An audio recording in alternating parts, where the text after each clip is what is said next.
ಮಂಗಳೂರು ನಗರ police commissionerate ವ್ಯಾಪ್ತಿ ಮತ್ತು ಉಡುಪಿ ಜಿಲ್ಲೆಯಲ್ಲಿ ಒಟ್ಟು 23 ಪ್ರಕರಣಗಳಲ್ಲಿ ಭಾಗಿಯಾಗಿ ಹಲವು ಪ್ರಕರಣಗಳಲ್ಲಿ ನ್ಯಾಯಾಲಯದಿಂದ ವಾರಂಟ್ ಆದೇಶಗಳಿದ್ರೂ ಹಾಜರಾಗದೆ ಪೊಲೀಸರಿಂದ ತಪ್ಪಿಸಿಕೊಳ್ಳಲು ಬುರ್ಕಾ ಹಾಕಿಕೊಂಡು ತಲೆಮರೆಸಿಕೊಂಡು ಓಡಾಡ್ತಾ ಇದ್ದಂತಹ ಆರೋಪಿಯನ್ನ ಉಳ್ಳಾಲ ಪೊಲೀಸರು ಬಂಧಿಸಿದ್ದಾರೆ. ಉಳ್ಳಾಲದ ಮೇಲಂಕಡಿ ನಿವಾಸಿ ಇಮ್ರಾನ್ ಎಂಬಾತ ಬಂಧಿತ ಆರೋಪಿ. ರೌಡಿ ಲಿಸ್ಟ್ನಲ್ಲಿಯೂ ಈ ಆರೋಪಿಯ ಹೆಸರಿತ್ತು.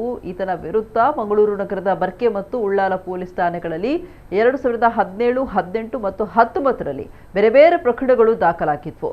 ಈತನನ್ನ ನ್ಯಾಯಾಲಯಕ್ಕೆ ಹಾಜರುಪಡಿಸಲಾಗುವುದು ಅಂತ ಪೊಲೀಸ್ ಪ್ರಕಟಣೆ ತಿಳಿಸಿದೆ.